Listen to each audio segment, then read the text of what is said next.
Hi జిటీస్, మనం day 4 అయితే successfully complete చేసాము. కొత్తగా వీడియో చూస్తున్న వాళ్ళకి అర్థం కాకపోవచ్చు ఏంటి అని. సో నేనైతే 75 డేస్ సాఫ్ట్ ఛాలెంజ్ అయితే చేస్తున్నానండి. ఈరోజు వచ్చేసి డే 4 అనమాట. మెయిన్గా నేను ఈ ఛాలెంజ్ చేస్తుంది అయితే కన్సిస్టెన్సీ అండ్ హెల్దీ హ్యాబిట్స్ని బిల్డ్ చేసుకోవడానికండి.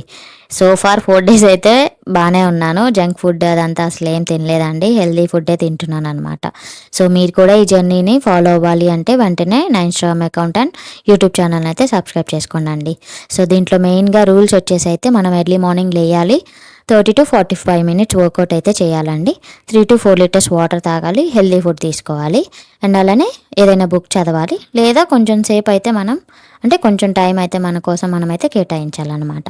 సో నేనైతే ఎర్లీ మార్నింగ్ లేచేసి 1 glass ఆఫ్ జీరా వాటర్ అయితే తాగానండి. ఆ తర్వాత కొన్ని స్ట్రెచెస్ చేశాను అండ్ కొన్ని వర్కౌట్స్ అయితే చేస్తున్నానండి. సో నా వర్కౌట్స్ అయితే అంత పర్ఫెక్ట్గా అయితే రావట్లేదు, నేను ట్రై చేస్తున్నాను అనమాట.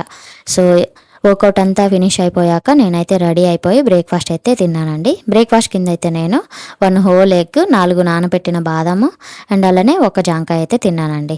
ఆ తర్వాత కొంచెం సేపు బుక్ అయితే చదువుతున్నాను. బుక్ వచ్చేసి నేను గెట్ ఎపిక్ డన్ అనే బుక్ అయితే చదివాను.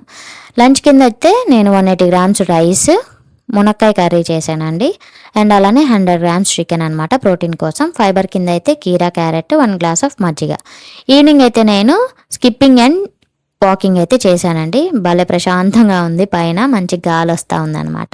సో కిందకి వచ్చేసి నేను ఫ్రెష్ అప్ అయిపోయి డిన్నర్ కింద సేమ్ అదేనండి, కొంచెం రైస్ అండ్ అలానే మునక్కాయ కూర, 1 glass ఆఫ్ మజ్జిగ అయితే తాగి నా డిన్నర్ అయితే ఫినిష్ చేశానండి. సో తొందరగానే పడుకుంటున్నాను అనమాట. ఇలా అయితే నా డే 4 అయితే ఎండ్ అయింది. Stay tune for more.